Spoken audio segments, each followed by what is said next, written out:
The Imaginary Invalid, Act 1. Scene 1. Argan, sitting at a table, adding up his apothecary's bill with counters. 3 and 2 make 5, and 5 make 10, and 10 make 20. Item. On the 24th, a small, insinuative clyster, preparative and gentle to soften, moisten, and refresh the bowels of Mr. Argan. What I like about Mr. Florent, my apothecary, is that his bills are always civil. The bowels of Mr. Argan. All the same, Mr. Florent, it is not enough to be civil. You must also be reasonable and not plunder sick people. 30 sous for a clyster. I have already told you, with all due respect to you, that elsewhere you have only charged me 20 sous. And 20 sous in the language of apothecaries means only 10 sous. Here they are, these 10 sous. Item. On the said day, a good detergent clyster, compounded of double catholicon, rhubarb, honey of roses, and other ingredients according to the prescription, to scour, work, and clear out the bowels of Mr. Argan, 30 sous. With your leave, 10 sous.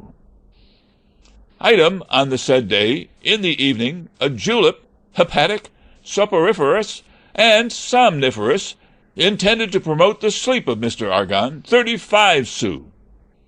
I do not complain of that, for it made me sleep very well. 10, 15, 16, and 17 sous 6 deniers. Item.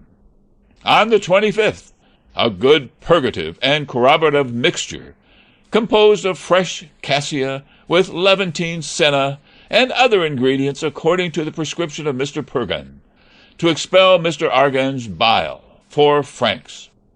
You are joking, Mr. Florent. You must learn to be reasonable with patients. Mr. Purgan never ordered you to put 4 francs. Tut! Put 3 francs, if you please. 20, 30 sous. Item. On the said day, a dose, anodyne and astringent, to make Mr. Argan sleep, 30 sous. 10 sous, Mr. Florent. Item. On the 26th, a carminative clyster to cure the flatulence of Mr. Argan, 30 sous. Item. The clyster repeated in the evening as above, 30 sous. 10 sous, Mr. Florent. Item.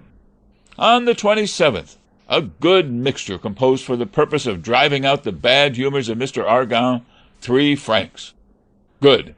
20 and 30 sous. I am glad that you are reasonable.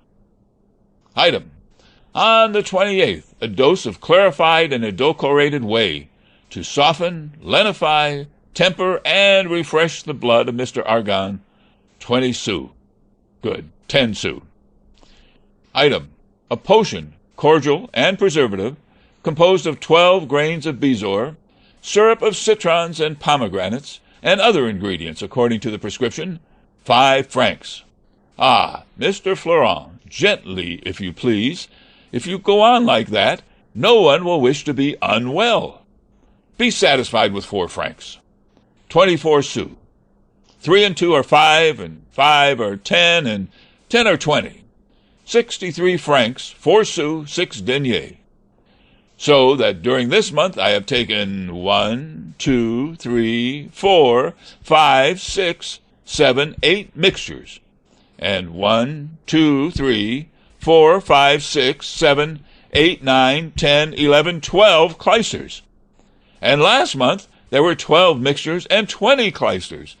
I am not astonished, therefore, that I am not so well this month as last. I shall speak to Mr. Purgan about it, so that he may set the matter right. Come, let all this be taken away. He sees that no one comes, and he is alone. Nobody. It's no use. I am always left alone. There's no way of keeping them here. He rings a handbell. They don't hear, and my bell doesn't make enough noise. He rings again. No one. He rings again. 'Toinette! He rings again. It's just as if I didn't ring at all. You hussy! You jade! He rings again. Confound it all! He rings and shouts. Deuce take you, you wretch! Scene 2. Argan, Toinette. Coming! Coming! Ah, you jade, you wretch! Pretending to have knocked her head. Bother your impatience. You hurry me so much that I have knocked my head against the window shutter. You vixen! Oh! There is... Oh! For the last hour, Oh! you have left me. Oh! Be silent, you baggage, and let me scold you. Well, that's too bad after what I have done to myself. You make me bawl till my throat is sore, you jade. And you? You made me break my head open. One is just as bad as the other. So, with your leave, we are quits. What? You hussy! If you go on scolding me, I shall cry. To leave me, you... Oh! You would... Oh! What? Shall I have also to give up the pleasure of scolding her? Well, scold as much as you please. Do as you like. Oh, you prevent me, you hussy, by interrupting me every moment. If you have the pleasure of scolding, I surely can have that of crying. Let everyone have his fancy, 'tis but right. Oh! Oh! I must give it up, I suppose. Take this away. Take this away, you jade. Be careful to have some broth ready for the other that I am to take soon. This Mr. Fleuron and Mr. Pergon amuse themselves finely with your body. They have a rare milch cow in you, I must say, and I should like them to tell me what disease it is you have for them to physic you so. Hold your tongue, simpleton. It is not for you to control the decrees of the faculty. Ask my daughter Angelique to come to me. I have something to tell her. Here she is, coming of her own accord. She must have guessed your thoughts. Scene 3. Argan, Angelique, Toinette. You come just in time. I want to speak to you. I am quite ready to hear you. Wait a moment. To Toinette. Give me my walking stick. I'll come back directly. Go, sir, go quickly. Mr. Fleuron gives us plenty to do. Scene 4. Angelique, Toinette. Toinette, Well, what? look at me a little. Well, I am looking at you. Toinette, Well, what, Toinette? don't you guess what I want to speak about? Oh, yes, I have some slight idea that you want to speak of our young lover, for it is of him we have been speaking for the last 6 days, and you are not well unless you mention him at every turn. Since you know what it is I want, why are you not the first to speak to me of him? And why do you not spare me the trouble of being the one to start the conversation? You don't give me time, and you are so eager that it is difficult to be beforehand with you on the subject. I acknowledge that I am never weary of speaking of him, and that my heart takes eager advantage of every moment I have to open my heart to you. But tell me, Toinette, do you blame the feelings I have towards him? I am far from doing so. Am I wrong in giving way to these sweet impressions? I don't say that you are. And would you have me insensible to the tender protestations of ardent love which he shows me? Heaven forbid! Tell me, do you not see, as I do, something providential, some act of destiny in the unexpected adventure from which our acquaintance originated? Yes, That it is impossible to act more generously? agreed. And that he did all this with the greatest possible grace? Oh, yes. Do you not think, Toinette, that he is very handsome? Certainly. That he has the best manners in the world? No doubt about it. That there is always something noble in what he says and what he does? Most certainly. That there never was anything more tender than all he says to me? True. And that there can be nothing more painful than the restraint under which I am kept, for it prevents all sweet intercourse, and puts an end to that mutual love with which heaven has inspired us. You are right. But, dear Toinette, tell me, do you think that he loves me as much as he says he does? That's a thing hardly to be trusted at any time. A show of love is sadly like the real thing, and I have met with very good actors in that line. Ah, Toinette, what are you saying there? Alas! Judging by the manner in which he speaks, is it possible that he is not telling the truth? At any rate, you will soon be satisfied on this point, and the resolution which he says he has taken of asking you in marriage is a sure and ready way of showing you if what he says is true or not. That is the all-sufficient proof. Ah, Toinette, if he deceives me, I shall never in all my life believe in any man. Here is your father coming back. Scene 5. Algon, Angelique, Toinette. I say, Angelique, I have a piece of news for you which perhaps you did not expect. You have been asked of me in marriage. Hello! How is that? You are smiling. It is pleasant, is it not, that word marriage? There is nothing so funny to young girls. Ah, nature, nature.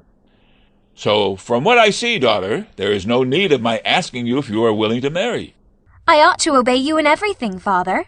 I am very glad to possess such an obedient daughter. The thing is settled then, and I have promised you. It is my duty, father, blindly to follow all you determine upon for me. My wife, your mother-in-law, wanted me to make a nun of you and of your little sister Louison also. She has always been bent upon that. Aside. The excellent creature has her reasons. She would not consent to this marriage, but I carried the day, and my word is given. Really, I am pleased with you for that, and it is the wisest thing you ever did in your life. I have not seen the person in question, but I am told that I shall be satisfied with him, and that you too will be satisfied. Most certainly, father. How? Have you seen him then?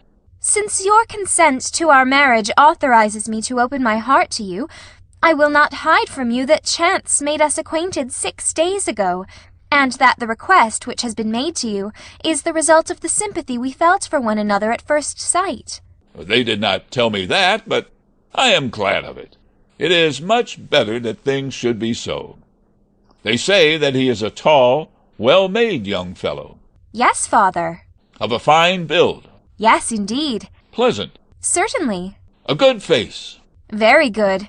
Steady, and of good family. Quite. With very good manners. The best possible. And speaks both Latin and Greek. Ah, that I don't know anything about. And that he will in 3 days be made a doctor. He, father? Yes. Did he not tell you? No, indeed. Who told you? Mr. Purgon. Does Mr. Purgon know him? What a question! Of course he knows him, since he is his nephew. Cléante is the nephew of Mr. Purgon? What Cléante? We are speaking about him who has asked you in marriage. Yes, of course. Well, he is the nephew of Mr. Purgon, and the son of his brother-in-law, Mr. Diaphorus.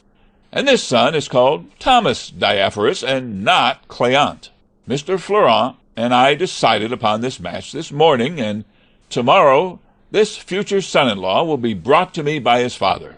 What is the matter? You look all scared. It is because, father, I see that you have been speaking of one person and I of another. What? Sir, you have formed such a queer project as that, and with all the wealth you possess, you want to marry your daughter to a doctor? What business is it of yours, you impudent jade? Gently, gently. You always begin by abuse. Can we not reason together without getting into a rage? Come, let us speak quietly. What reason have you, if you please, for such a marriage? My reason is that seeing myself infirm and sick, I wish to have a son-in-law and relatives who are doctors, in order to secure their kind assistance in my illness, to have in my family the fountainhead of those remedies which are necessary to me, and to be within reach of consultations and prescriptions. Very well. At least that is giving a reason, and there is a certain pleasure in answering one another calmly. But now, sir, on your conscience, do you really and truly believe that you are ill? Believe that I am ill, you jade! Believe that I am ill, you impudent hussy! Very well then, sir, you are ill. Don't let us quarrel about that. Yes, you are very ill, I agree with you upon that point. More ill even than you think. Now, is that settled? But your daughter is to marry a husband for herself, and as she is not ill, what is the use of giving her a doctor? It is for my sake that I give her this doctor, and a good daughter ought to be delighted to marry for the sake of her father's health. In good troth, sir, shall I, as a friend, give you a piece of advice? What is this advice? Not to think of this match. And your reason? The reason is that your daughter will never consent to it. My daughter will not consent to it? No, My daughter? your daughter. She will tell you that she has no need of Mr. Diaforu, nor of his son, Mr. Thomas Diaforu, nor all the Diaforuses in the world. But I have need of them. Besides, the match is more advantageous than you think. Mr. Diaphorus has only this son for his heir, and moreover Mr. Purgon, who has neither wife nor child, gives all he has in favor of this marriage. And Mr. Purgon is a man worth 8,000 francs a year. What a lot of people he must have killed to have become so rich. Well, 8,000 francs is something, without counting the property of the father. That is very well, sir, but all the same I advise you, between ourselves, to choose another husband for her. She is not of a make to become a Mrs. Diaforu. But I will have it so. Fie, nonsense, don't speak like that. Don't speak like that? Why not? Dear me, no, don't. And why should I not speak like that? People will say that you don't know what you're talking about. People will say all they like, but I tell you that I will have her make my promise good. I feel sure that she won't. Then I will force her to do it. She will not do it, I tell you. She will, or I will shut her up in a convent. You? I. Good. How good? You will not shut her up in a convent. I shall not shut her up in a convent? No. No. No. Well, this is cool. I shall not put my daughter in a convent if I like. No, I tell you. And who will hinder me? You yourself. Myself? You will never have the heart to do it. I shall. You are joking. I am not joking. Fatherly love will hinder you. It will not hinder me. A little tear or two, her arms thrown round your neck, or "My darling little papa," said very tenderly, will be enough to touch your heart. All that will be useless. Oh, yes. I tell you that nothing will move me. Rubbish. You have no business to say rubbish. I know you well enough. You are naturally kind-hearted. I am not kind-hearted, and I am ill-natured when I like. Gently, sir, you forget that you are ill.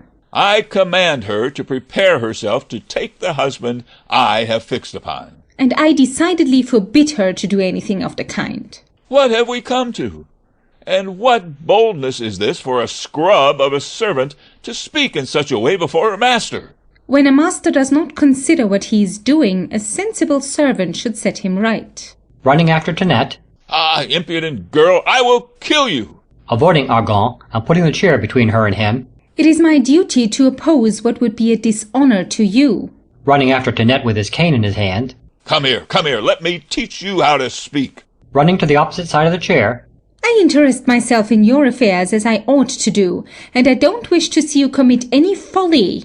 Jade! No, I will never consent to this marriage. Worthless hussy! I won't have her marry your Thomas Diaforu. Vixen! She will obey me sooner than you. Angelique, won't you stop that jade for me? Ah, father, don't make yourself ill. If you don't stop her, I will refuse you my blessing. going away, And I will disinherit her if she obeys you. throwing himself into his chair. Ah, I am done for. It is enough to kill me. Scene 6. Beline Argan. Ah, come nearer, my wife. What ails you, my poor dear husband? Come to my help, What is the matter, my little darling child? my love. My love. They have just put me in a rage. Alas, my poor little husband. How was that, my own dear pet? Ah, that jade of yours, Toinette, has grown more insolent than ever. Don't excite yourself. She has put me in a rage, my dove. Gently, my child. She has been thwarting me for the last hour about everything I want to do. There, never mind. And has had the impudence to say that I am not ill. She is an impertinent hussy. You know, my soul, what the truth is. Yes, my darling, she is wrong. My own dear, that Jane will be the death of me. Now, don't. She is the cause of all my bile. Don't be so angry. And I have asked you ever so many times to send her away. Alas, my child, there is no servant without defects. We are obliged to put up at times with their bad qualities on account of their good ones. The girl is skilful, careful, diligent, and, above all, honest. And you know that in our days we must be very careful what people we take into our house. I say, Toinette. Scene 7. Argan, Bélin, Toinette. Madame, How is this? Why do you put my husband in a passion? I, madame? Alas, I don't know what you mean, and my only aim is to please master in everything. Ah, the deceitful girl! He said to us that he wished to marry his daughter to the son of Mr. Diafouru. I told him that I thought the match very advantageous for her, but that I believed he would do better to put her in a convent. There is not much harm in that, and I think that she is right. Ah, dearie, do you believe her? She is a vile girl and has said 100 insolent things to me. Well, I believe you, my dear. Come, compose yourself. And you, Toinette, listen to me. If ever you make my husband angry again, I will send you away. Come, give me his fur cloak and some pillows, that I may make him comfortable in his armchair. You are all anyhow. Pull your nightcap right down over your ears. There is nothing that gives people such bad colds as letting in the air through the ears. Ah, dearie, how much obliged I am to you for all the care you take of me. Adjusting the pillows, which he puts round him. Raise yourself a little for me to put this under you. Let us put this one for you to lean upon, and this one on the other side. This one behind your back, and this other to support your head. Clapping a pillow rudely on his head. And this other to keep you from the evening damp. Rising angrily, and throwing the pillows after Toinette, runs away. Ah, wretch, you want to smother me.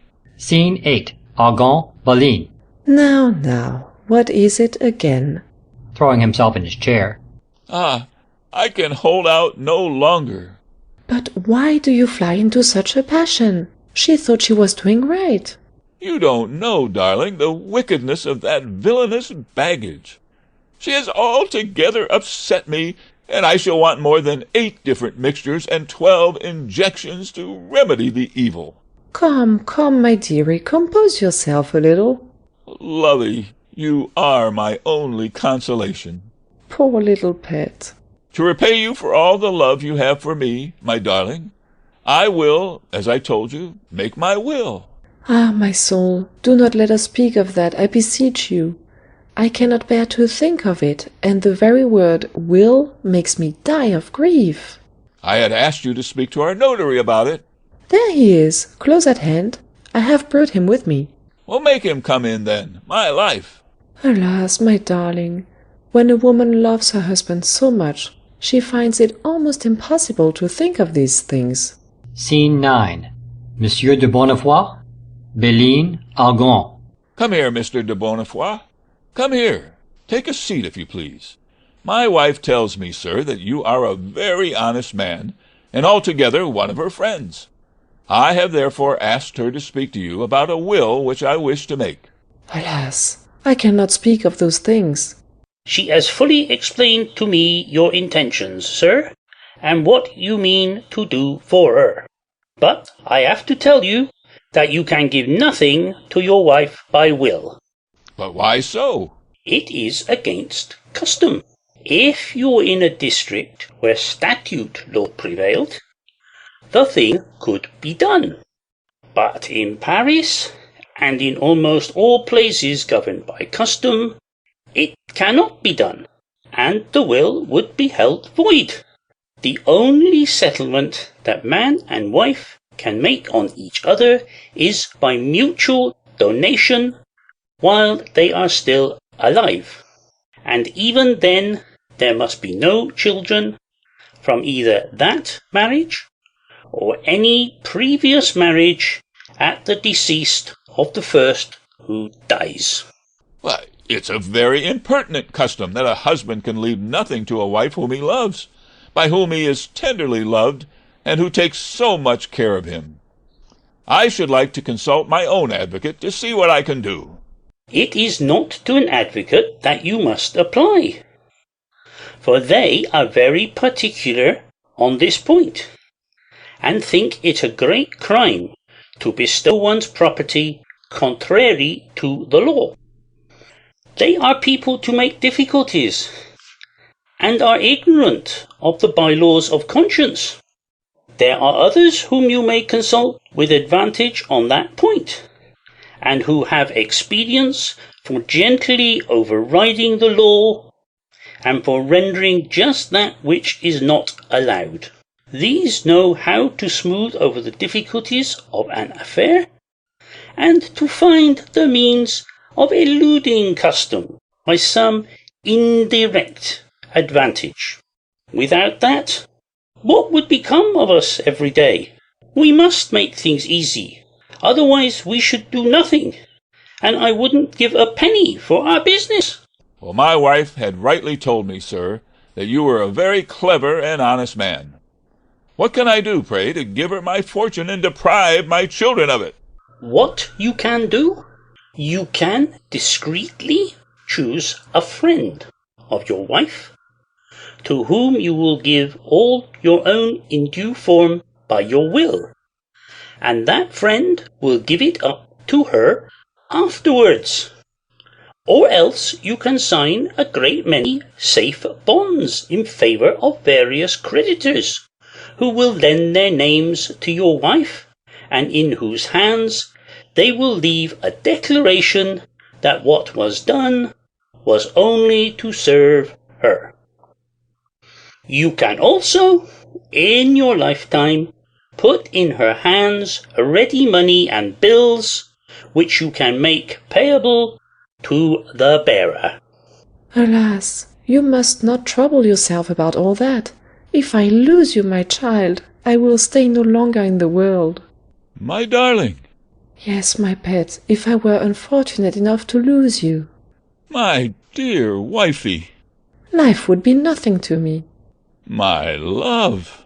And I would follow you to the grave, to show you all the tenderness I feel for you. You will break my heart, dearie. Comfort yourself, I beseech you. These tears are unseasonable. Things have not come to that yet. Ah, sir, you don't know what it is to have a husband one loves tenderly. All the regret I shall have, if I die, my darling, will be to have no child from you. Mr. Purgon told me he would make me have one. That may come still. I must make my will, dearie, according to what this gentleman advises. But, out of precaution, I will give you the 20,000 francs in gold which I have in the wainscoting of the recess of my room, and 2 bills payable to bearer, which are due to me, one for Mr. Desmond, the other for Mr. Gérant. No, no, I will have nothing to do with all that. How much do you say there is in the recess? 20,000 francs, darling. Don't speak to me of your money, I beseech you. How much are the 2 bills for? One, my love, is for 4,000 francs, and the other for 6,000. All the wealth in the world, my soul, is nothing to me compared to you. Shall we draw up the will? Well, yes, sir, but we shall be more comfortable in my own little study. Help me, my love. Come, my poor dear child. Scene 10. Angelique, Toinette. They are shut up with the notary, and I heard something about a will. Your mother-in-law doesn't go to sleep. It is no doubt some conspiracy of hers against your interests, to which she is urging your father. Let him dispose of his money as he likes, as long as he does not dispose of my heart in the same way. You see, Toinette, to what violence it is subjected. Do not forsake me, I beseech you, in this my extremity. I forsake you. I had rather die. In vain does your stepmother try to take me into her confidence and make me espouse her interests. I never could like her, and I have always been on your side. Trust me, I will do everything to serve you. But in order to serve you more effectually, I shall change my tactics, hide my wish to help you, and affect to enter into the feelings of your father and your stepmother. Try, I beseech you, to let Cléante know about the marriage they have decided upon.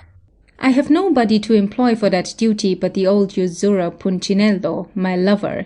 It will cost me a few honeyed words, which I am most willing to spend for you. Today it is too late for that, but tomorrow morning early I will send for him, and he will be delighted to. Scene 11. Bélène, in the house. Angélique, Toinette. Toinette? I am called away. Good night. Trust me. End of Act 1. Act 2 of The Imaginary Invalid by Molière. Scene 1. Cléante, Toinette. Not recognizing Cléante. What is it you want, sir? What do I want? Ah, is it you? What a surprise. What are you coming here for? To learn my destiny, to speak to the lovely Angélique, to consult the feelings of her heart, and to ask what she means to do about this fatal marriage of which I have been told. Very well, but no one speaks so easily as all that to Angélique. You must take precautions, and you have been told how narrowly she is watched. She never goes out, nor does she see anybody.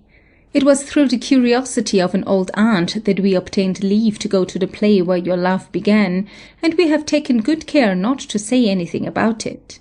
Therefore I am not here as Cléante, nor as her lover, but as the friend of her music master, from whom I have obtained leave to say that I've come in his stead. Here is her father. Withdraw a little, and let me tell him who you are. Scene 2. Argan, Toinette. Thinking himself alone. Mr. Purgan told me that I was to walk 12 times to and fro in my room every morning, but I forgot to ask him whether it should be lengthwise or across. Sir, here is a gentleman. Speak in a lower tone, you jade. You split my head open, and you forget that we should never speak so loud to sick people. I wanted to tell you, sir. Speak low, I tell you. Sir. She moves her lips as if she were speaking. What? I tell you that. As before. What is it you say? I say that there is a gentleman here who wants to speak to you. Let him come in. Scene 3. Argan, Cléante, Toinette. Sir? Do not speak so loud, for fear of splitting open the head of Mr. Argan. Sir, I am delighted to find you up and to see you better. How? Better? It is false. Master is always ill. I had heard that your master was better, and I think he looks well in the face. What do you mean by his looking well in the face? He looks very bad, and it is only impertinent folks who say that he is better. He never was so ill in his life. She is right. He walks, sleeps, eats, and drinks like other folks, but that does not hinder him from being very ill. Quite true. I am heartily sorry for it, sir. I am sent by your daughter's music master. He was obliged to go into the country for a few days, and as I am his intimate friend, he has asked me to come here in his place, to go on with the lessons, for fear that, if they were discontinued, she should forget what she has already learnt. Very well. To Toinette. Call Angélique. I think, sir, it would be better to take the gentleman to her room. No, make her come here. He cannot give her a good lesson if they are not left alone. Oh, yes, he can. Sir, it will stun you, and you should have nothing to disturb you in the state of health you are in. No, I like music, and I should be glad to... Ah, here she is. To Toinette. Go and see if my wife is dressed. Scene 4. Argan, Angélique, Cléante. Come, my daughter, your music master is gone into the country, and here is a person whom he sends instead to give you your lesson. Recognizing Cléante. Oh, heavens! What is the matter? Why this surprise? It is... What can disturb you in that manner? It is such a strange coincidence. How so? I dreamt last night that I was in the greatest trouble imaginable, and that someone exactly like this gentleman came to me. I asked him to help me, and presently he saved me from the great trouble I was in. My surprise was very great to meet unexpectedly, on my coming here, him of whom I had been dreaming all night. It is no small happiness to occupy your thoughts, whether sleeping or waking, and my delight would be great indeed if you were in any trouble out of which you would think me worthy of delivering you. There is nothing that I would not do for... Scene 5. Argan, Angelique, Cléante, Toinette. Indeed, sir, I am of your opinion now, and I unsay all that I said yesterday. Here are Mr. Diaforu the father and Mr. Diaforu the son, who are coming to visit you. How well provided with a son-in-law you will be! You will see the best-made young fellow in the world, and the most intellectual. He said but 2 words to me, it is true, but I was struck with them, and your daughter will be delighted with him. To Cléante, who moves as if to go. Do not go, sir. I am about, as you see, to marry my daughter, and they have just brought her future husband, whom she has not as yet seen. You do me great honour, sir, in wishing me to be witness of such a pleasant interview. He is the son of a clever doctor, and the marriage will take place in 4 days. Indeed. Please inform her music master of it, that he may be at the wedding. I will not fail to do so. And I invite you also. You do me too much honour. Come, make room. Here they are. Scene 6. Monsieur Diaphorius, Thomas Diaphorius, Argan, Angelique, Cléante, Toinette, servants. Putting up his hand to his nightcap without taking it off. Mr. Purgon has forbidden me to uncover my head. You belong to the profession, and know what would be the consequence if I did so. We are bound in all our visits to bring relief to invalids, and not to injure them. Monsieur Argan and Monsieur Diaphorius speak at the same time. I receive, sir, We come here, sir, with great joy, my son Thomas and myself, the honor you do me, to declare to you, sir, and I wish the delight we are in I could have gone to your house at the favour you do us, to assure you of it. in so kindly admitting us. But you know, sir, To the honour, sir, what it is to be a poor invalid, of your alliance, who can only and assure you tell you here that in all that depends on our knowledge, that he will seize every opportunity as well as in any other way, to show you, sir, that we shall ever be ready, sir, that he is entirely at your service. to show you our zeal. Now, Thomas, come forward and pay your respects. Ought I not to begin with the father? Yes, Sir, I come to salute, acknowledge, cherish, and revere in you a second father. But a second father to whom I owe more, I make bold to say, than to the first. The first gave me birth, but you have chosen me. He received me by necessity, but you have accepted me by choice. What I have from him is of the body, corporal. What I hold from you is of the will, voluntary. And in so much the more as the mental faculties are above the corporal, in so much the more do I hold precious this future affiliation, for which I come beforehand today to render you my most humble and respectful homage. Long life to the colleges which send such clever people into the world. Has this been said to your satisfaction, father? optime. Come bow to this gentleman. Shall I kiss? Yes, yes. To Angelique. Madame, it is with justice that heaven has given you the name of stepmother, since we see in you steps toward the perfect beauty which... It is not to my wife, but to my daughter that you are speaking. Where is she? She will soon come. Shall I wait, father, till she comes? No. Go through your compliments to the young lady in the meantime. Madame, as the statue of Memnon gave forth a harmonious sound when it was struck by the first rays of the sun, in like manner do I experience a sweet rapture at the apparition of this sun of your beauty. As the naturalists remark that the flower styled heliotrope always turns toward the star of day, so will my heart forever turn towards the resplendent stars of your adorable eyes as to its only pole. Suffer me then, madame, to make today, on the altar of your charms, the offering of a heart which longs for and is ambitious of no greater glory than to be till death, madame, your most humble, most obedient, most faithful servant and husband. Ah, see what it is to study, and how one learns to say fine things. Well, what do you say to that?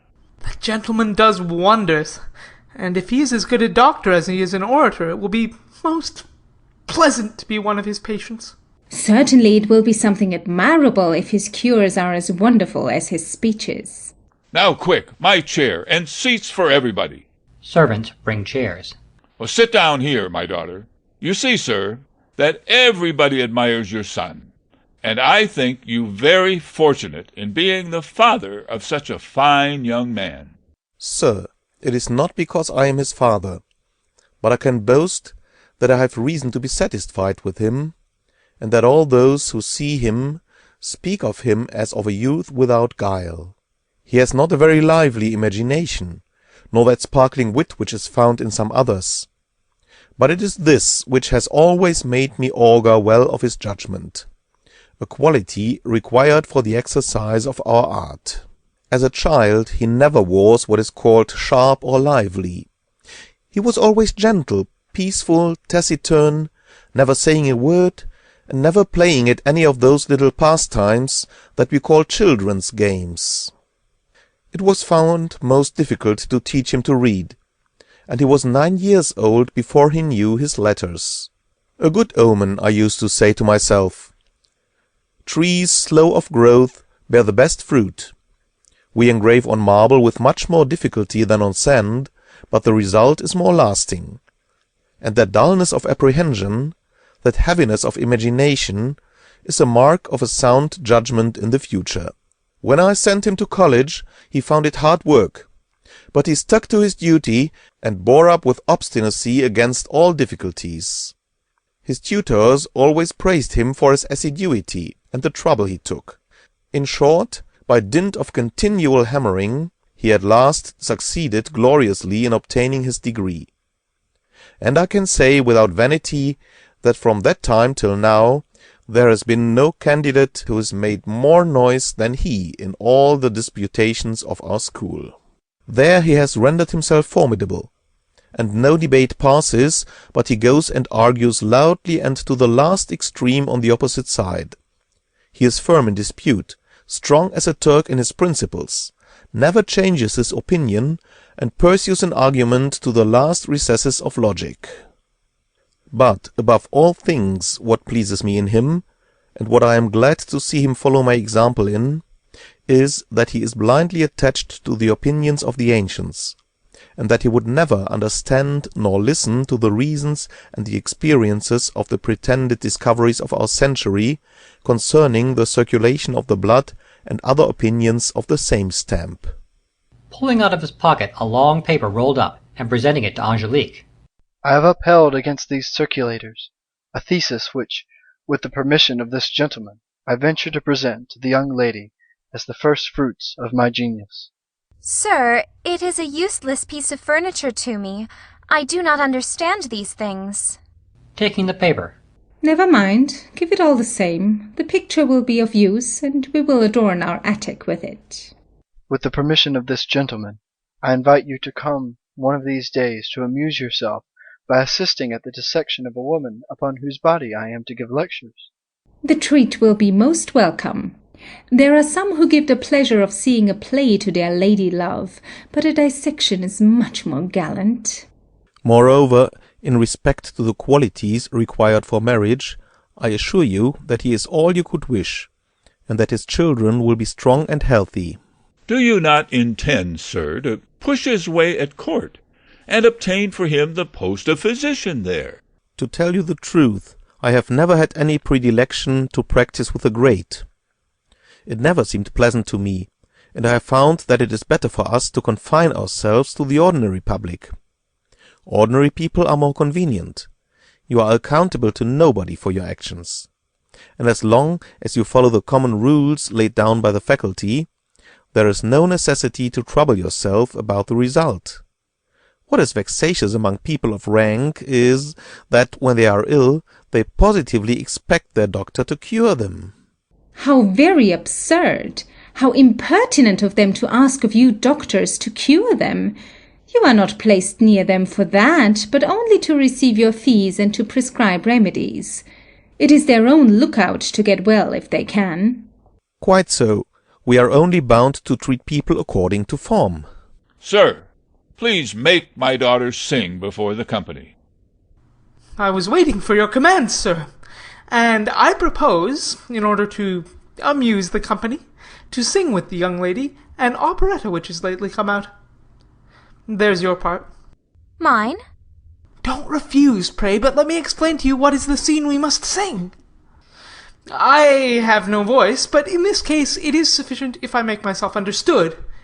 And you must have the goodness to excuse me, because I am under the necessity of making the young lady sing. Are the verses pretty?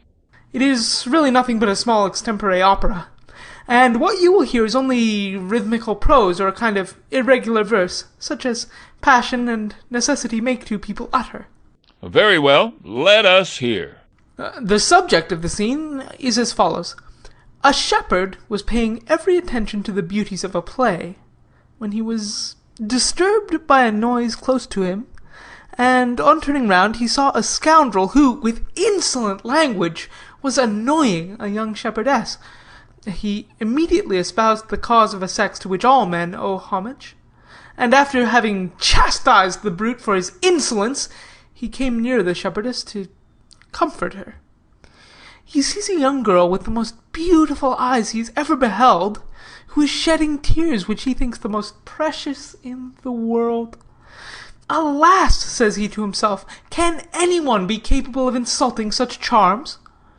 Where is the unfeeling wretch, the barbarous man to be found who will not feel touched by such tears? He endeavours to stop those beautiful tears, and the lovely shepherdess takes the opportunity of thanking him for the slight service he has rendered her. But she does it in a manner so touching, so tender, and so passionate, that the shepherd cannot resist it, and each word, each look, is a burning shaft which penetrates his heart.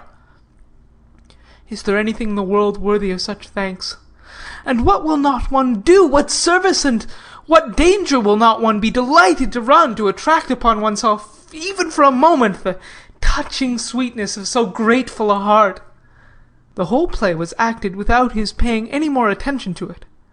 Yet he complains that it was too short, since the end separates him from his lovely shepherdess.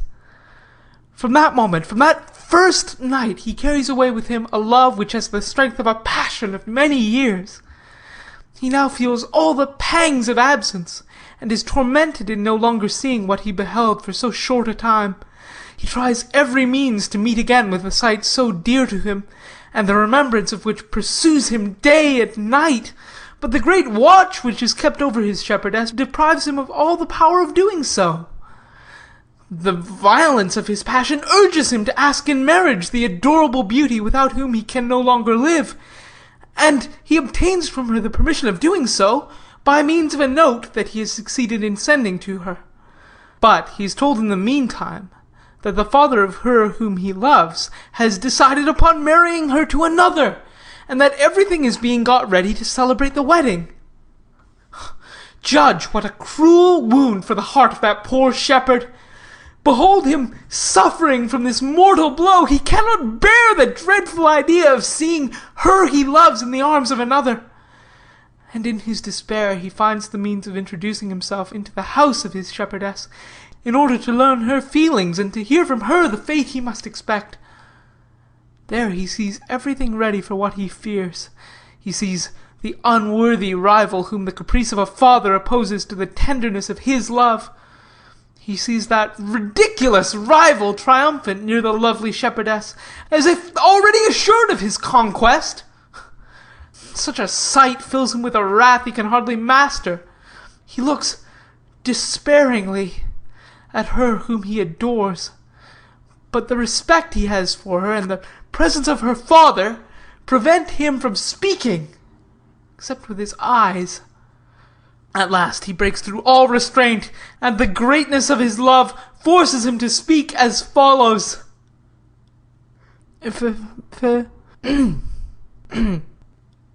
Phyllis, too sharp a pain you bid me bear. Break this stern silence, tell me what to fear. Disclose your thoughts, and bid them open lie, to tell me if I live or die. The marriage preparations sadden me. O'erwhelmed with sorrow, mine eyes I lift to heaven, I strive to pray, then gaze on you and sigh. No more, I say. Tears cease, who fain would woo. Tell him, Phyllis, is it true? Is he so blessed by your sweet grace, as in your heart to find a place? I may not hide it in this dire extreme. Tircis, I own for you my love. O blessed words! Am I indeed so blessed? Repeat them, Phyllis, set my doubts at rest. I love you, Tircis. Ah, Phyllis, once again! I love you, Tircis. Alas, I fain 100 times would hearken to that strain. I love you, I love you. Tircis, I love you. Ye kings and gods who from your eternal seat behold the world of men beneath your feet, can you possess a happiness more sweet? My Phyllis! One dark haunting fear, one peaceful joy disturbs unsought. A rival may your homage share. Ah, worse than death is such a thought. Its presence equal torment is to both, and mars my bliss. Your father to his vow would subject you. Ah, welcome death before I prove untrue. And what does the father say to all that?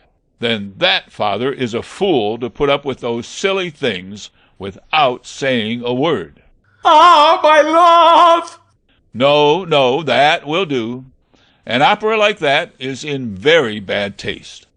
The shepherd, Tircis, is an impertinent fellow, and the shepherdess Phyllis an impudent girl, to speak in that way in the presence of her father. Show me that paper. Ah!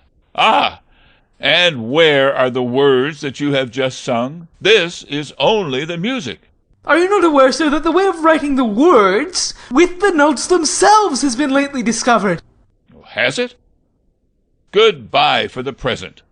We could have done very well without your impertinent opera. I thought I should amuse you.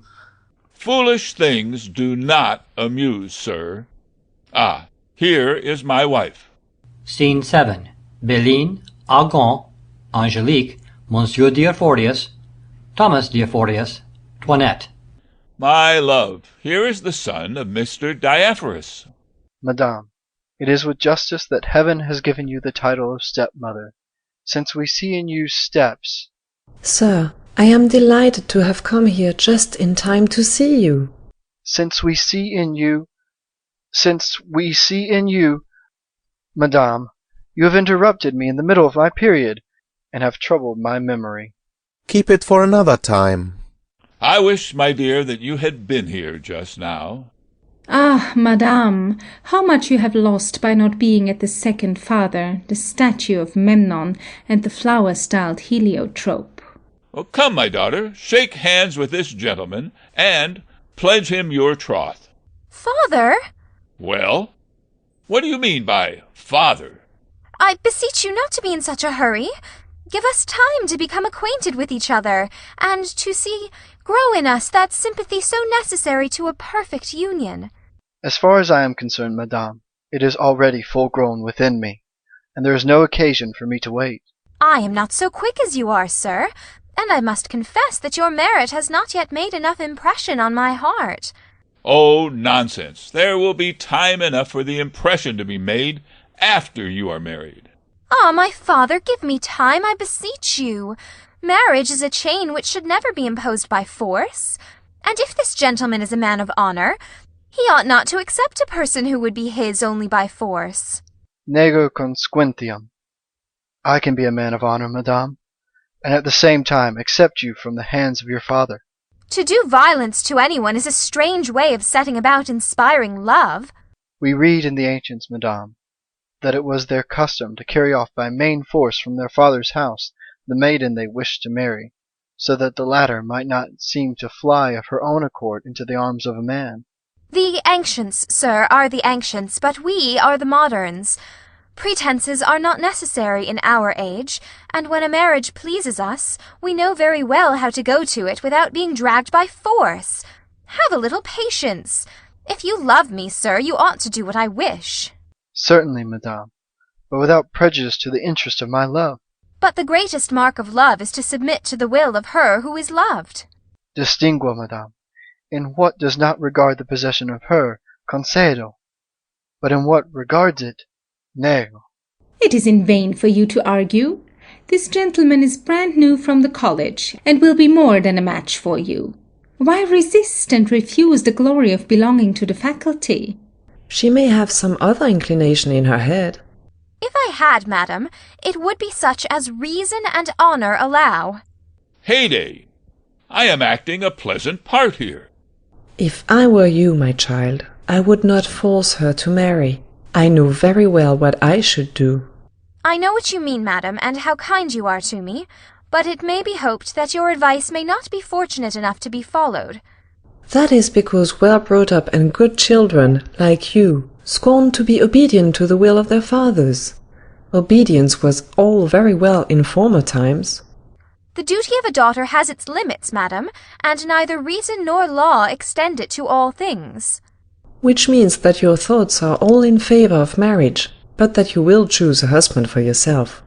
If my father will not give me a husband I like, at least I beseech him not to force me to marry one I can never love. Gentlemen, I beg your pardon for all this. We all have our own end in marrying. For my part, as I only want a husband that I can love sincerely, and as I intend to consecrate my whole life to him, I feel bound, I confess, to be cautious. There are some who marry simply to free themselves from the yoke of their parents, and to be at liberty to do all they like. There are others, madam, who see in marriage only a matter of mere interest, who marry only to get a settlement, and to enrich themselves by the death of those they marry.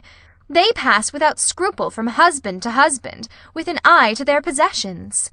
These, no doubt, madam, are not so difficult to satisfy, and care little what the husband is like.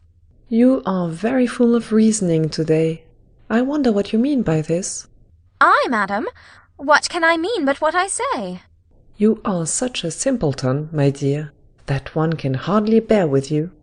You would like to extract from me some rude answer, but I warn you that you will not have the pleasure of doing so. Nothing can equal your impertinence. It is of no use, madam, you will not. And you have a ridiculous pride, an impertinent presumption, which makes you the scorn of everybody. All this will be useless, madam. I shall be quiet in spite of you, and to take away from you all hope of succeeding in what you wish, I will withdraw from your presence. Scene 8. Algon, Belline, Monsieur Diaphorius, Thomas Diaphorius, Toinette. To Angelique as she goes away. Listen to me. Of two things, one. Either you will marry this gentleman, or you will go into a convent. I give you 4 days to consider. To Belline. Don't be anxious. I will bring her to reason. I am sorry to leave you, my child, but I have some important business which calls me to town. I shall soon be back. Go, my darling. Call upon the notary and tell him to be quick about you know what. Goodbye, my child. Goodbye, dearie. Scene 9. Argan, Monsieur Diaphorius, Thomas Diaphorius, Toinette. How much this woman loves me. It is perfectly incredible. We shall now take our leave of you, sir. I beg of you, sir, to tell me how I am. Feeling Argan's pulse. Now, Thomas, take the other arm of the gentleman, so that I may see whether you can form a right judgment on his pulse. Quid dicis? Dico, that the pulse of this gentleman is the pulse of a man who is not well. Good. That is, duriasculus, not to say durus. Very well. Irregular, Bene. and even a little caprison, Optime. which speaks of an intemperance in the splenetic parenchyma, that is to say, the spleen. Quite right. Why, it cannot be, for Mr. Purgon says that it is my liver which is out of order. Certainly. He who says parenchyma says both one and the other, because of the great sympathy which exists between them, through the means of the vas breve, of the pylorus, and often of the meatus choledici. He no doubt orders you to eat plenty of roast meat. No, nothing but boiled meat. Yes, yes, roast or boiled, it is all the same. He orders very wisely, and you could not have fallen into better hands.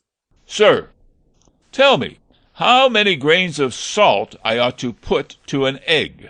6, 8, 10, by even numbers. Just as in medicines, by odd numbers. Goodbye, sir. I hope soon to have the pleasure of seeing you again. Scene 10. Belline, Argan. Before I go out, I must inform you of one thing you must be careful about. While passing before Angelique's door, I saw with her a young man, who ran away as soon as he noticed me. A young man with my daughter? Yes, your little girl Louison, who was with them, will tell you all about it. Send her here, my love, and send her here at once. Ah, the brazen-faced girl. I no longer wonder at the resistance she showed. Scene 11. Argan, Louison. What do you want, Papa? My stepmamma told me to come to you. Yes, come here. Come nearer. Turn round and hold up your head. Look straight at me. Well? What, Papa? So? What? Have you nothing to say to me? Yes. I will, to amuse you, tell you, if you like, the story of the ass's skin, or the fable of the fox and the crow, which I have learnt lately. That is not what I want of you. What is it, then? Ah, cunning little girl. You know very well what I mean. No, indeed, Papa. Is that the way you obey me? What, Papa? Have I not asked you to tell me at once all you see? Yes, Papa. Have you done so? Yes, Papa, I always come and tell you all I see. And have you seen nothing today? No, Papa. No? No, Papa. Quite sure? Quite sure. Ah, indeed. I will make you see something soon. Seeing Argan take a rod. Oh, Papa! Ah, false little girl. You do not tell me that you saw a man in your sister's room. Papa! Taking Louison by the arm. This will teach you to tell falsehoods. Throwing herself on her knees. Oh, my dear Papa, pray forgive me. My sister had asked me not to say anything to you, but I will tell you everything. First, you must have a flogging for having told an untruth. Then we will see to the rest. Forgive me, Papa, forgive me. No, no.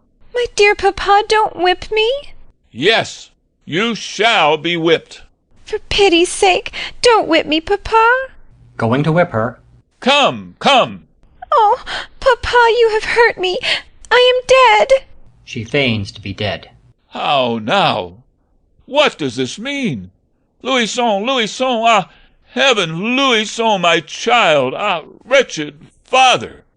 My poor child is dead. What have I done? Ah, villainous rod! A curse on the rod!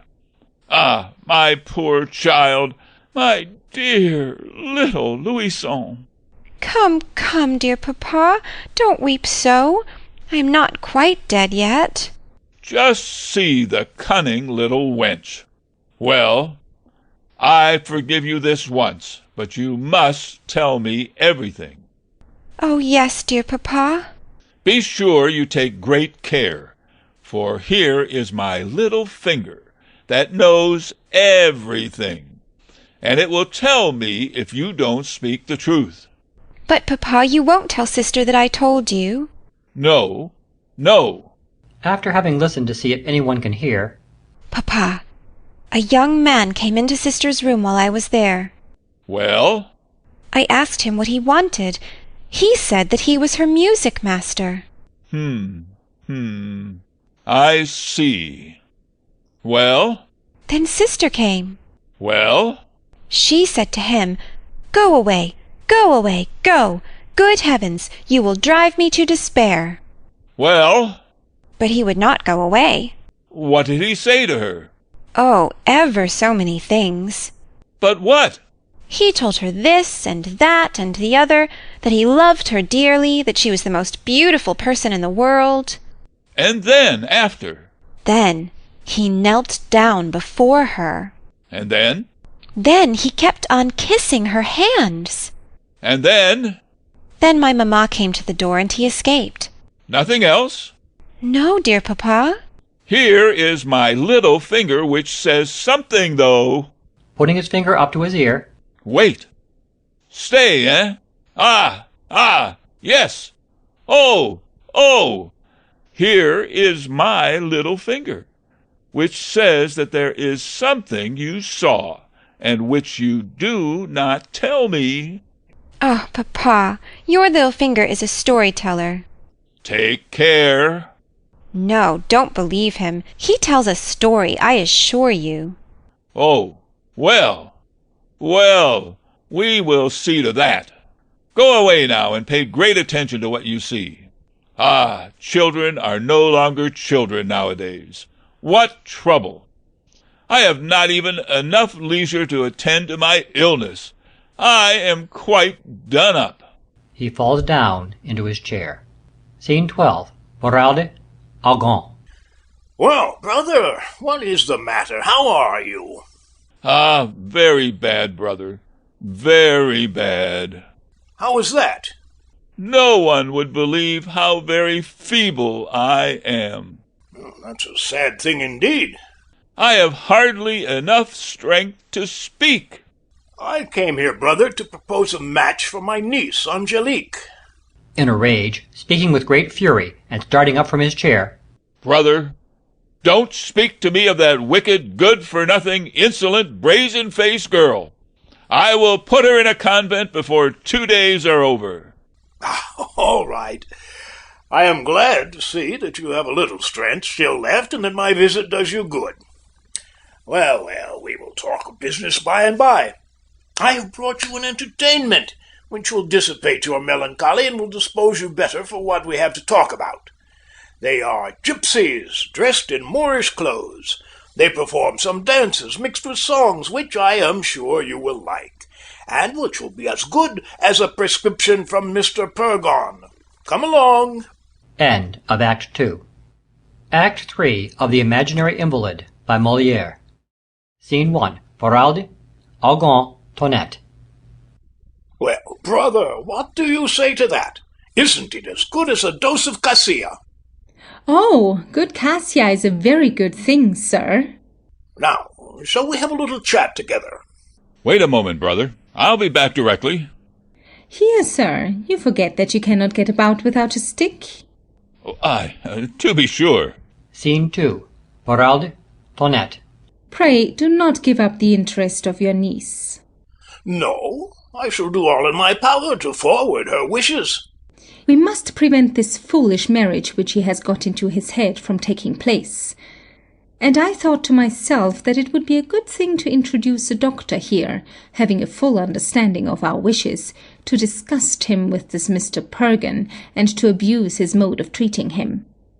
But as we have nobody to act that part for us, I have decided upon playing him a trick of my own. In what way? It is rather an absurd idea, and it may be more fortunate than good. But act your own part. Here is our man. Scene 3. Algon Boralde. Let me ask you, brother, above all things, not to excite yourself during our conversation. I agree. To answer without anger to anything I may mention. Very well. And to reason together upon the business I want to discuss with you without any irritation. Dear me! Yes, what a preamble! How is it, brother, that with all the wealth you possess, and with only one daughter, for I do not count the little one, you speak of sending her to a convent? How is it, brother, that I am master of my family, and that I can do all I think fit? Your wife doesn't fail to advise you to get rid in that way of your two daughters, and I have no doubt that through a spirit of charity she would be charmed to see them both good nuns. Oh, I see. My poor wife again. It is she who does all the harm, and everybody is against her. No, brother, let us leave that alone. She is a woman with the best intentions in the world for the good of your family, and is free from all interested motives. She expresses for you the most extraordinary tenderness, and shows toward your children an inconceivable goodness. No, don't let us speak of her, but only of your daughter. What can be your reason for wishing to give her in marriage to the sort of a doctor? My reason is that I wish to have a son-in-law who will suit my wants. But it is not what your daughter requires, and we have a more suitable match for her. Yes, but this one is more suitable for me. But does she marry a husband for herself, or for you, brother? He must do both for her and for me, brother. And I wish to take into my family people of whom I have need. So that if your little girl were old enough, you would give her to an apothecary. Why not? Is it possible that you should always be so infatuated with your apothecaries and doctors, and be so determined to be ill in spite of men and nature? What do you mean by that, brother? I mean, brother, that I know of no man less sick than you, and that I should be quite satisfied with a constitution no worse than yours. One great proof that you are well, and that you have a body perfectly well made, is that with all the pains you have taken, you have failed as yet in injuring the soundness of your constitution, and that you have not died of all the medicine they have made you swallow. But are you aware, brother, that it is these medicines which keep me in good health? Mr. Purgon says that I should go off it if he were but 3 days without taking care of me. If you are not careful, he will take such care of you that he will soon send you into the next world. But let us reason together, brother. Don't you believe at all in medicine? No, brother, and I do not see that it is necessary for our salvation to believe in it. What? Do you not hold true a thing acknowledged by everybody and revered throughout all ages? Between ourselves, far from thinking it true, I look upon it as one of the greatest follies which exist among men. And to consider things from a philosophical point of view, I don't know of a more absurd piece of mummery, of anything more ridiculous than a man who takes upon himself to cure another man. Why will you not believe that a man can cure another? For the simple reason, brother, that the springs of our machines are mysteries about which men are as yet completely in the dark, and nature has put too thick a veil before our eyes for us to know anything about it. Then, according to you, the doctors know nothing at all. Oh, yes, brother. Most of them have some knowledge of the best classics, can talk fine Latin, can give a Greek name to every disease, can define and distinguish them. But as to curing these diseases, that's out of the question. Still, you must agree to this, that doctors know more than others. They know, brother, what I have told you, and that does not affect many cures. All the excellency of their art consists in pompous gibberish, in a specious babbling which gives you words instead of reasons and promises instead of results. Still, brother, there exist men as wise and clever as you, and we see that in cases of illness, every one has recourse to the doctor. It is a proof of human weakness, and not of the truth of their art. Still, doctors must believe in their art, since they make use of it for themselves. It is because some of them share the popular error by which they themselves profit, while others profit by it without sharing it. Your Mr. Purgon has no wish to deceive. He is a thorough doctor from head to foot, a man who believes in his rules more than in all the demonstrations of mathematics, and who would think it a crime to question them. He sees nothing obscure in physic, nothing doubtful, nothing difficult. And through an impetuous prepossession, an obstinate confidence, a coarse common sense and reason, orders right and left purgatives and bleedings, and hesitates at nothing. We must bear him no ill will for the harm he does us. It is with the best intentions in the world that he will send you into the next world, and in killing you he will do no more than he has done to his wife and children, and than he would do to himself if need be. It is because you have a spite against him. But let us come to the point. What is to be done when one is ill? Nothing, brother. Nothing? Nothing. Only rest. Nature, when we leave her free, will herself gently recover from the disorder into which she has fallen. It is our anxiety, our impatience, which does the mischief, and most men die of their remedies and not of their diseases. Still, you must acknowledge, brother, that we can in certain things help nature. Alas, brother, these are pure fancies, with which we deceive ourselves. At all times there have crept among men brilliant fancies in which we believe because they flatter us, and because it would be well if they were true. When a doctor speaks to us of assisting, succouring nature, of removing what is injurious to it, of giving it what it is defective in, of restoring it, and giving back to it the full exercise of its functions, when he speaks of purifying the blood, of refreshing the bowels and the brain, of correcting the spleen, of rebuilding the lungs, of renovating the liver, of fortifying the heart, of re-establishing and keeping up the natural heat, and of possessing secrets wherewith to lengthen life of many years, he repeats to you the romance of physic. But when you test the truth of what he has promised to you, you will find it all ends in nothing.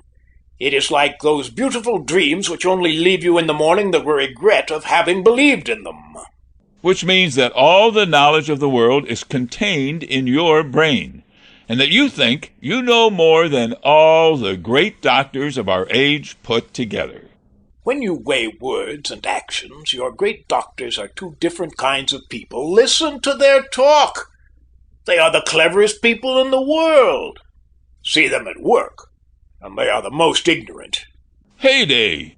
You are a great doctor, I see, and I wish that some one of those gentlemen were here to take up your arguments and to check your babble. I do not take upon myself, brother, to fight against physic, and every one at their own risk and peril may believe what he likes. What I say is only between ourselves, and I should have liked, in order to deliver you from the error into which you have fallen, and in order to amuse you, to take you to see some of Moliere's comedies on this subject. Oh, your Moliere is a fine, impertinent fellow with his comedies. I think it mightily pleasant of him to go and take off honest people like the doctors. It is not the doctors themselves that he takes off, but the absurdity of medicine. It becomes him well, truly, to control the faculty. He's a nice simpleton, and a nice, impertinent fellow to laugh at consultations and prescriptions, to attack the body of physicians, and to bring on his stage such venerable people as those gentlemen. What would you have him bring there but the different professions of men? Princes and kings are brought there every day, and they are of as good a stock as your physicians. No, by all the devils! If I were a physician, I would be revenged of his impertinence, and when he falls ill, I would let him die without relief. In vain would he beg and pray. I would not prescribe for him the least little bleeding, the least little injection, and I would tell him, die, die like a dog. It will teach you to laugh at us doctors. You are terribly angry with him. Yes, he is an ill-advised fellow, and if the doctors are wise, they will do what I say. He will be wiser than the doctors, for he will not go and ask their help. So much the worse for him, if he has not recourse to their remedies. He has his reasons for not wishing to have anything to do with them. He is certain that only strong and robust constitutions can bear their remedies in addition to the illness, and he has only just enough strength for his sickness. What absurd reasons! Here, brother, don't speak to me any more about that man, for it makes me savage, and you will give me his complaint. I will willingly cease, brother. And to change the subject, allow me to tell you that because your daughter shows a slight repugnance to the match you propose, it is no reason why you should shut her up in a convent. In your choice of a son-in-law, you should not blindly follow the anger which masters you. You should, in such a matter, yield a little to the inclinations of a daughter, since it is for all her life, and the whole happiness of her married life depends on it. Scene 4. Monsieur Florent, Argan, Boralde. Ah, brother, with your leave. Huh? What are you going to do? Oh, to take this little clyster. It will soon be done. Are you joking? Can you not spend another moment without clysters or physic? Put it off to another time and be quiet. Well, Mr. Florent, let it be for tonight or tomorrow morning. What right have you to interfere? How dare you oppose yourself to the prescription of the doctors, and prevent the gentleman from taking my clyster? You are a nice fellow to show such boldness. Go, sir, go. It is easy to see that you are not accustomed to speak face to face with men. You ought not thus to sneer at physic, and make me lose my precious time. I came here for a good prescription, and will go and tell Monsieur Purgon that I have been prevented from executing his orders, and that I have been stopped in the performance of my duty. You'll see. You'll see. Scene 5. Argan, Boralde. Brother, you'll be the cause that some misfortune will happen here. What a misfortune not to take a clyster prescribed by Mr. Purgon. Once more, brother, is it possible that you can't be cured of this doctor disease, and that you will thus bring yourself under their remedies? Ah, brother, you speak like a man who is quite well. But if you were in my place, you would soon change your way of speaking. It is easy to speak against medicine when one is in perfect health. But what disease do you suffer from? You will drive me to desperation. I should like you to have my disease, and then we should see if you would prate as you do. Ah, here is Mr. Purgon. Scene 6. Monsieur Purgon, Argan, Boralde, Toinette. I have just heard nice news downstairs. You laugh at my prescriptions and refuse to take the remedy which I ordered. But, sir, it is not. What daring boldness! What a strange revolt of a patient against his doctor! It is frightful. A clyster, which I have had the pleasure of composing myself. It was not I. Invented and made up according to all the rules of art. He was wrong. And which was to work a marvelous effect on the intestines. My brother. To send it back with contempt. It was he. Such conduct is monstrous. So it is. It is a fearful outrage against medicine. He is the cause. A crime of high treason against the faculty, and one which cannot be too severely punished. You are quite right. I declare to you that I break off all intercourse with you. It is my brother. That I will have no more connection with you. You will do quite right. And to end all association with you, here is the deed of gift which I made to my nephew in favor of the marriage. He tears the document and throws the pieces about furiously. It is my brother who has done all the mischief. to despise my clyster. Let it be brought. I will take it directly. I would have cured you in a very short time. He doesn't deserve it.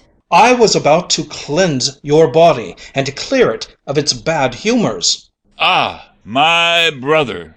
And it wanted only a dozen purgatives to cleanse it entirely. He's unworthy of your care. But since you would not be cured by me, it was not my fault.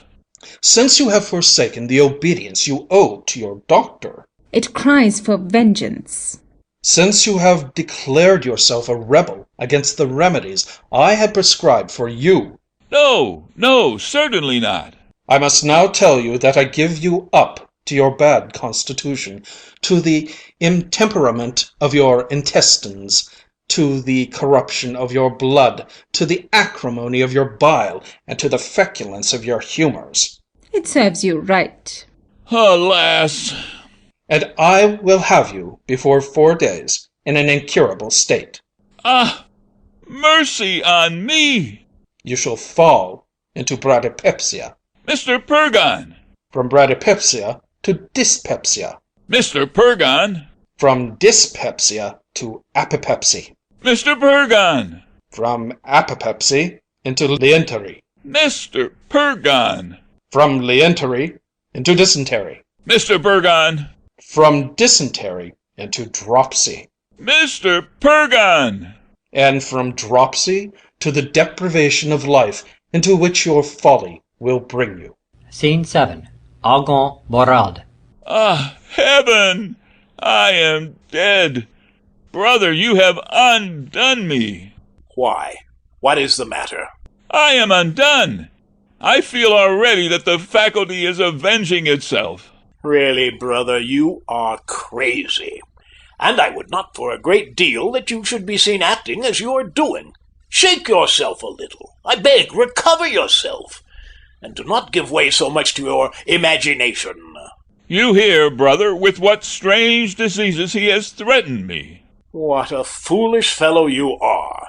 He says that I shall become incurable within 4 days. And what does it signify what he says? Is it an oracle that has spoken? To hear you, anyone would think that Mr. Purgon holds in his hands the thread of your life, and that he has supreme authority to prolong it or to cut it short at his will. Remember that the springs of your life are in yourself, and that all the wrath of Mr. Purgon can do as little towards making you die as his remedies can do to make you live. This is an opportunity, if you like to take it, of getting rid of your doctors.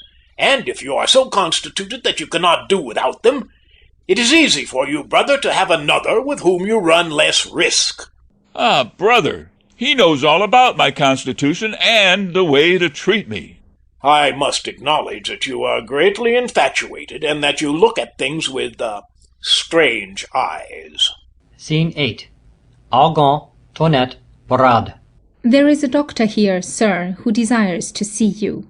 What doctor? A doctor of medicine. I ask you who he is. I don't know who he is, but he is as much like me as 2 peas, and if I was not sure that my mother was an honest woman, I should say that this is a little brother she has given me since my father's death. Scene 9. Algon, Borade. You have served according to your wish. One doctor leaves you, another comes to replace him. I greatly fear that you will cause some misfortune. Oh, are you harping on that string again? Ah, I have on my mind all those diseases that I don't understand, those... Scene 10. Algon, Borade, Toinette dressed as a doctor. Allow me, sir, to come and pay my respects to you, and to offer you my small services for all the bleedings and purging you may require. I am much obliged to you, sir. To Borade. Toinette herself, I declare. I beg you will excuse me one moment, sir. I forgot to give a small order to my servant. Scene 11. Algon, Borade. Would you not say that this is really Toinette? It is true that the resemblance is very striking, but it is not the first time that we have seen this kind of thing, and history is full of those freaks of nature. For my part, I am astonished and... Scene 12. Algon, Boralda, Toinette. What do you want, sir? What? Did you not call me? I? No. My ears must have tinkled then. Just stop here one moment and see how much that doctor is like you. Ah, yes, indeed. I have plenty of time to waste. Besides, I have seen enough of him already. Scene 13. Algon, Boralda.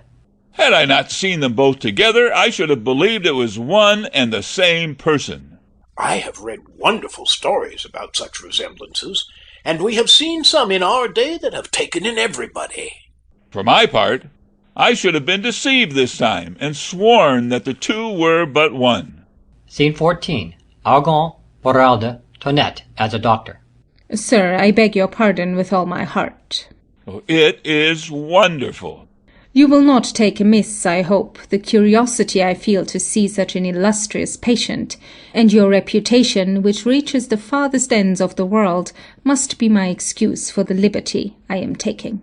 Sir, I am your servant. I see, sir, that you are looking earnestly at me. What age do you think I am? I should think 26 or 27 at the utmost. Ha. I am 90 years old. 90 years old? Yes, this is what the secrets of my art have done for me to preserve me fresh and vigorous, as you see. Upon my word, a fine youthful old fellow of 90. I am an itinerant doctor, and go from town to town, from province to province, from kingdom to kingdom, to seek out illustrious material for my abilities, to find patients worthy of my attention, capable of exercising the great and noble secrets which I have discovered in medicine. I disdain to amuse myself with the small rubbish of common diseases, with the trifles of rheumatism, coughs, fevers, vapours, and headaches.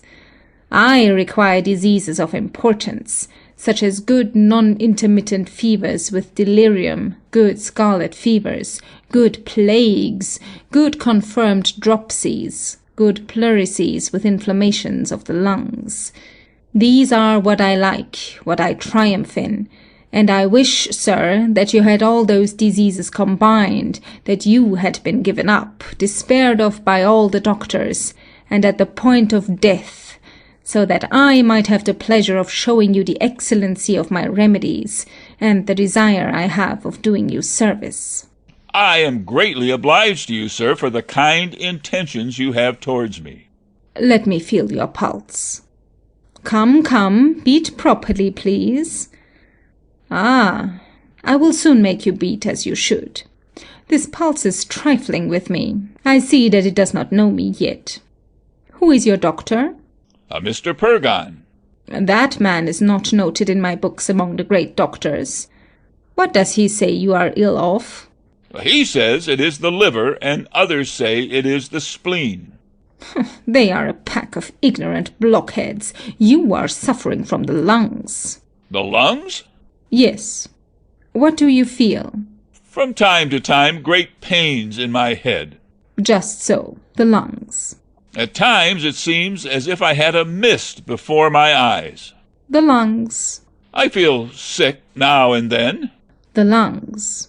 And I feel sometimes a weariness in all my limbs. The lungs. And sometimes I have sharp pains in the stomach, as if I had the colic. The lungs. Do you eat your food with appetite? Yes, sir. The lungs. Do you like to drink a little wine? Yes, sir. The lungs. You feel sleepy after your meals and willingly enjoy a nap? Yes, sir. The lungs, I tell you. What does your doctor order you for food? He orders me soup. Ignoramus. Fowl. Ignoramus. Veal. Ignoramus. Broth. Ignoramus. New-laid eggs. Ignoramus.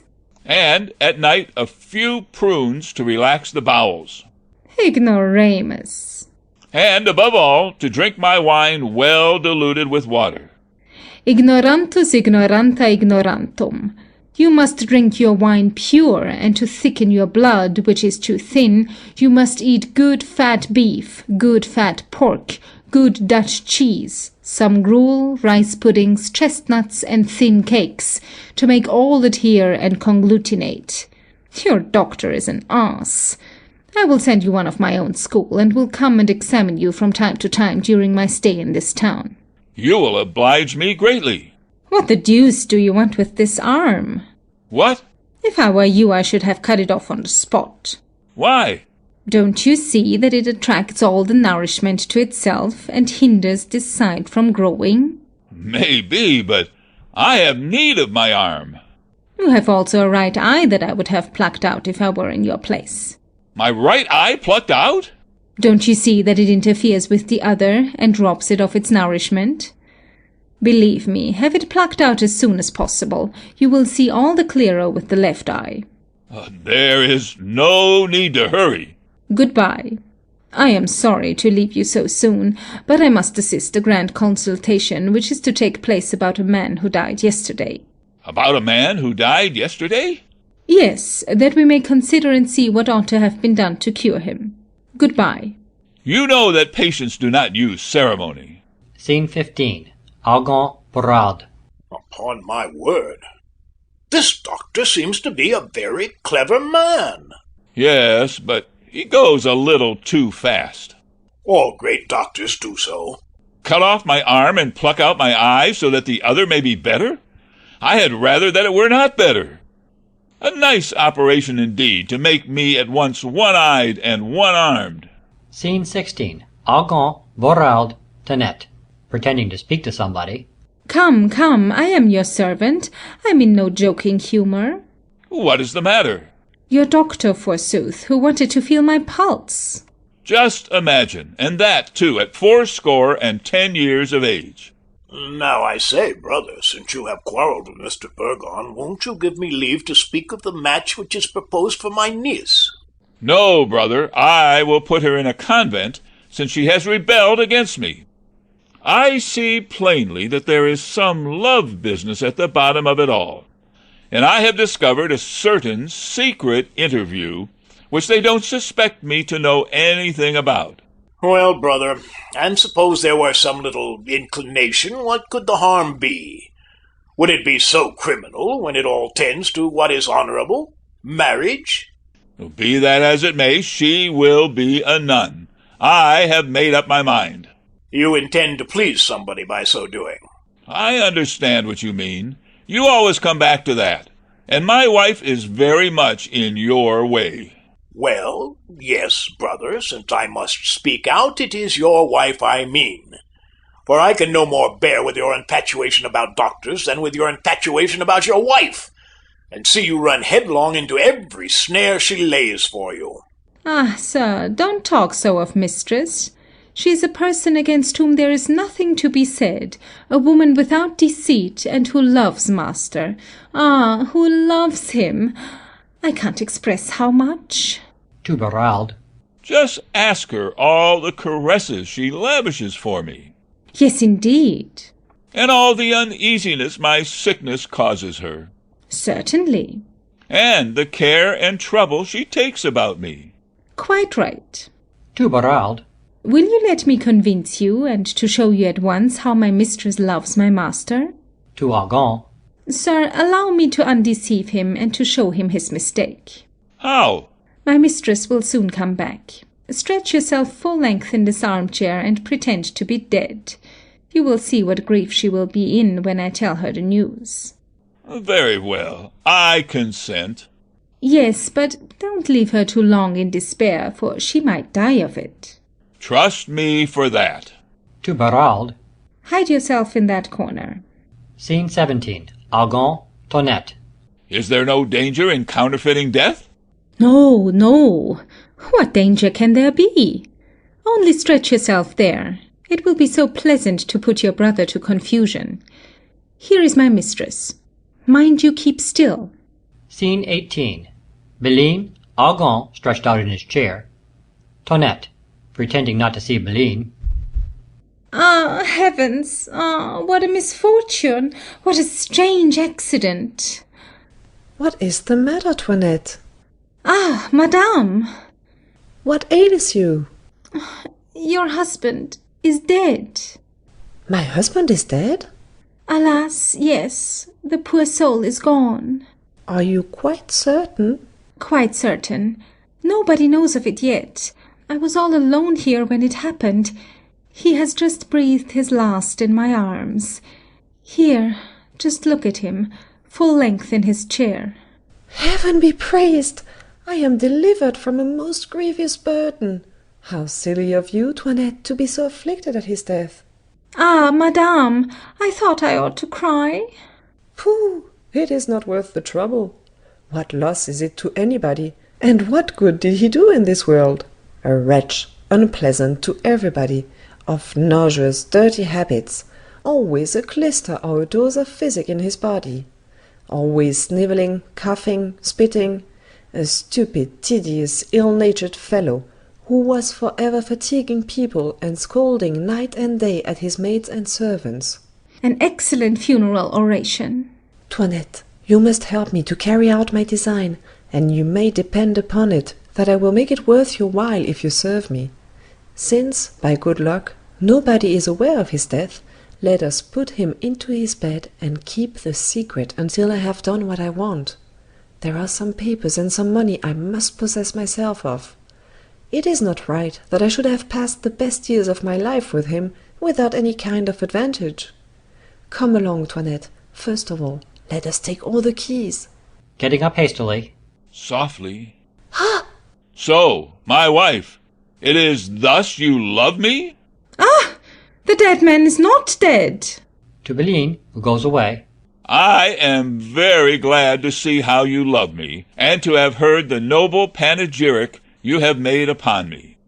This is a good warning which will make me wise for the future, and prevent me from doing many things.